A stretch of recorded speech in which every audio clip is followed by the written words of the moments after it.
Since 2003, this is the Sports Source, East Tennessee's #1 sports talk show. Presented by Junk Be Gone, Phoenix Conversions. With your host, John Pennington. The Sports Source starts now. Good Sunday morning and welcome into the Sports Source. Thank you for being with us today. We certainly appreciate you joining us. Actually, we've got a packed show. We got a lot of stuff to talk about today, and we'll update you on what some of our clients are doing right now. We'll also have a little pick-me-up, mood lifter a little bit later in the show.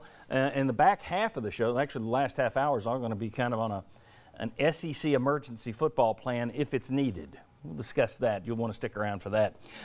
First segment of our program is brought to you by our friends at Junk Be Gone. These guys do great work. And as spring gets sprung, I always have them bring a driveway dumpster to my home for spring cleaning. I do it myself. It's clean and easy and simple. You can do it too. Good locally owned, family owned business to support right now. Junk Be Gone. All right. I want to welcome in the first two members of today's panel, and we have a couple more coming by.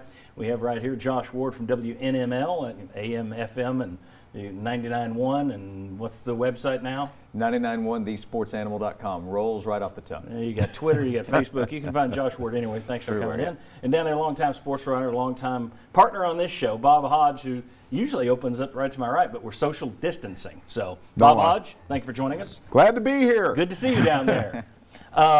Let's get started. You guys have both covered UT for a long, long time, and you know that over the past 20 years, especially the last 15 years, there have been a lot of ups and downs, and a lot of it traces back to a lack of leadership at the top. I think we've got a graphic.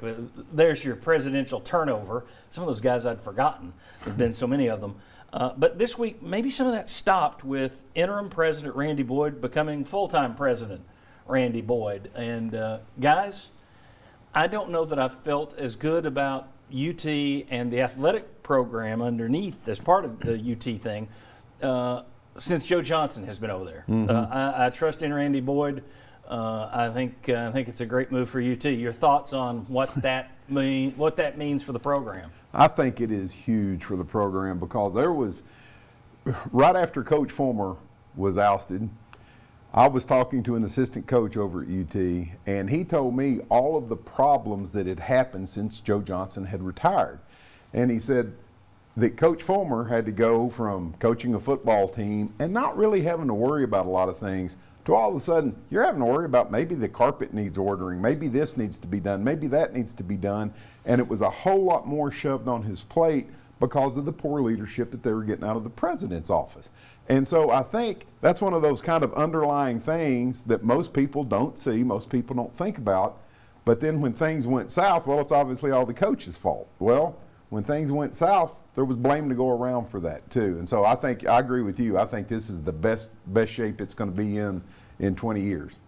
Yeah, how many stories have there been of bad PR comes out and how's it managed, and there's finger pointing and blame that's passed around all over the place?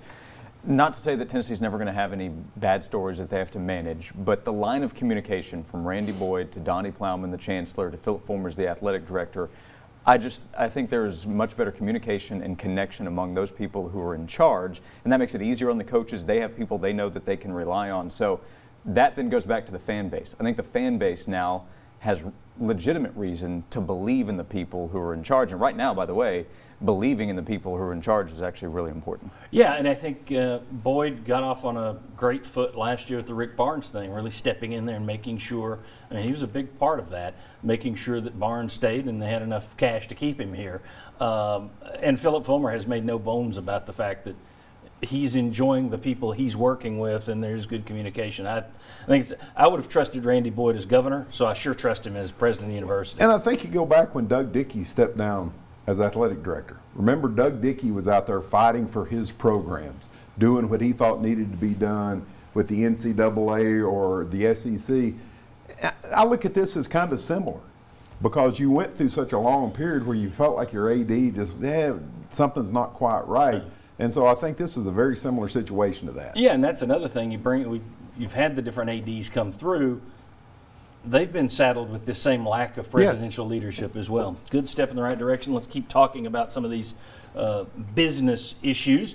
The University of Tennessee this past week voted to go pass-fail with their classes right now because you got people taking online classes if you want. And you can someone can say, no, I'll take my A. But for the most part, pass-fail, which athletes taking online classes, not all of them need tutors, but they don't have tutors right now, those that need them. I think the pass-fail thing, and Tennessee isn't the only school doing this, but I think that's a wise decision. I think it could help eligibility issues come fall.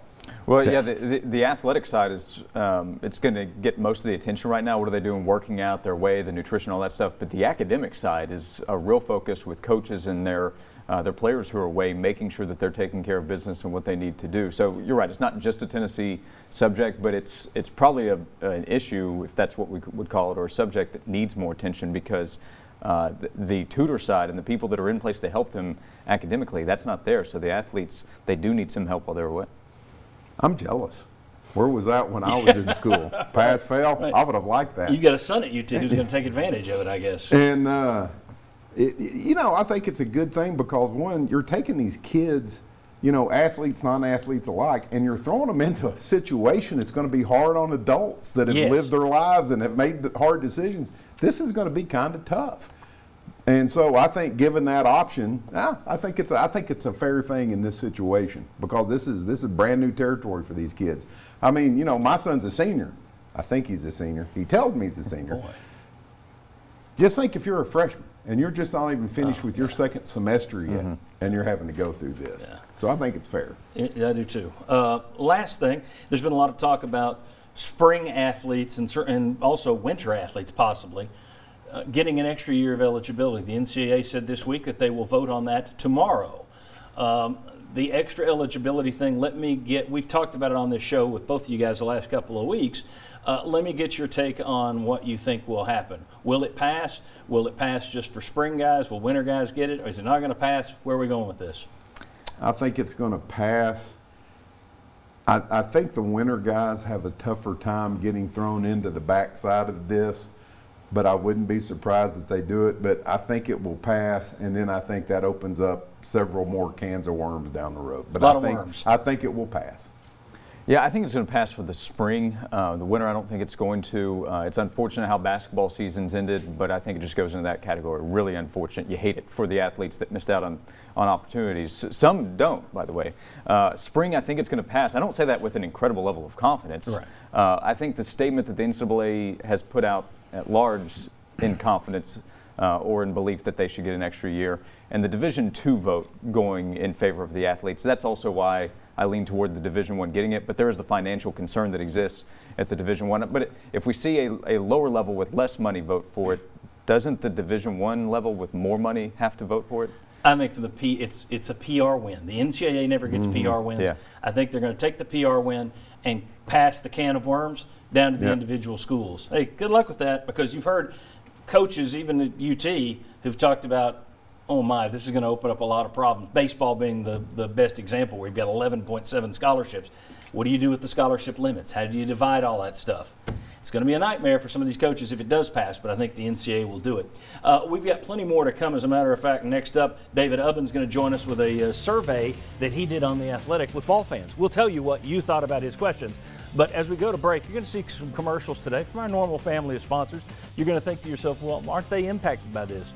Yeah, so many of my sponsors are impacted by this. So why are we running these spots? Because there's going to come a time when they're back and better and stronger than ever. They're working on it right now. We're all in this together, folks. We'll be back in about 2.5 minutes, so stick with us for more of the Sports Source.